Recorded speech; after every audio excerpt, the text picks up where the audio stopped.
আসসালামু আলাইকুম। মনটা আজকে সকালে খুবই খারাপ। আসলে রাত্রে একটা কল আসছে, আপুর ছেলে অনেক অসুস্থ। আমার ভাগ্নের ছোটো জন্য খুবই অসুস্থ হয়ে পড়ছে। হঠাৎ করে জ্বর, বমি, পেট ব্যথা, তারপরে ওকে হসপিটালে নিয়ে আসা হয়েছে। আর মূলত ডক্টর দেখানোর জন্য আনা হয়েছিল। পরে ডক্টর বলছে ভর্তি করিয়ে দেন, পরে যাই হোক ভর্তি করানো হয়েছে।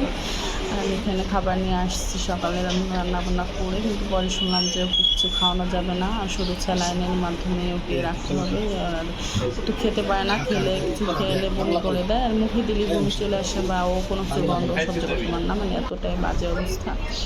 অনেক অনেক অসুস্থ, সবাই ওর জন্য দোয়া করবেন, আল্লাহ যেন ওকে খুব দ্রুত সুস্থ করে দেয়। আর ছোট মানুষ, কিছুদিন আগে ওর অনেক ডেঙ্গু জ্বর হয়েছিল, অনেক দিন ভুগছে, মানে অনেক মারাত্মক অসুস্থ ছিল, এই হসপিটালেই ছিল।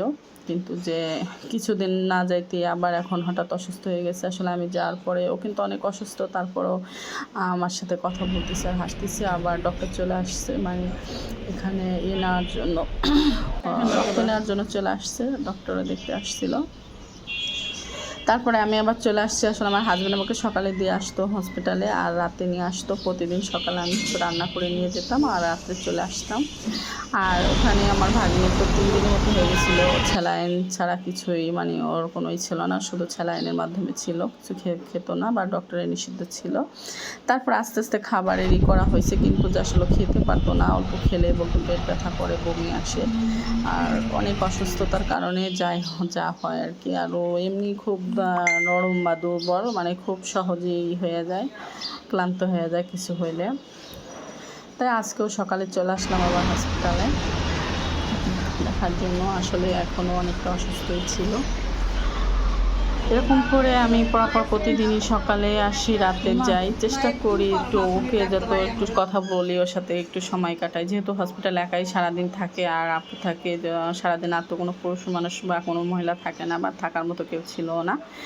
যাই হোক, আমি প্রতিদিনই চেষ্টা করছি যে যাই, ওর সাথে একটু কথা বলবো, বা আপুর সাথে একটু কথা বলবো, যাতে সময়টা একটু ভালো কাটে। আসলে ঘরের কেউ অসুস্থ থাকলে তো মনটা ভালো থাকে না, আর হসপিটাল তো একদম 4 দেওয়ালে বন্দি, আরও খারাপ লাগার একটা বিষয় থাকে। আমি শুধু চেষ্টা করছি যে ওর কাছে একটু যাই, যেন ওর মনটা একটু ভালো করার চেষ্টা করছি। আর বাইরে তো আমার কিছু করার নাই। আর কিছুক্ষণ পর পরই ওকে ইঞ্জেকশন দেওয়া হতো। আর স্যালাইন তো অল টাইম, একদম যতদিন হসপিটালে ছিল, 7 দিনের মতো মনে হয়, 7 দিনই স্যালাইন চলছে। আর ওর খাওয়ার মেডিসিন থেকে, মানে স্যালাইনের মাধ্যমে বেশি মেডিসিন চলছে, যেহেতু ও খাবার খেতে পারতো না, বমি করতো, এই জন্য সবসময় স্যালাইনের মাধ্যমে, খাবার মাধ্যমে, মেডিসিন মাধ্যমে, স্যালাইনের মাধ্যমে দেওয়া হয়েছে। আর এতটাই অসুস্থ হয়ে পড়ছিল যে, মানে খুবই খারাপ লাগছিল যে কী হবে আল্লাহ মাবুদ জানে। যেহেতু কিছুদিন আগে ওর ডেঙ্গু জ্বরে অনেক অনেক অসুস্থ ছিল। আবার ডক্টর প্রথমত বলছিল হয়তো বা নতুন করে ডেঙ্গু হয়েছে কিনা। যাই হোক, পরবর্তীতে ডক্টর খাবার বললো যে একটু একটু খেতে পারবে। আমি আবার একটু ডিম, ফেনা ভাত আর পেঁপে ঘন্ট করে নিয়েছিলাম ওর জন্য, যদি একটু খেতে পারে। আসলে তেমনভাবে খাইনি, শুধু সামান্য 2-1 চামচ করে ফেনা ভাত খাওয়াইতাম।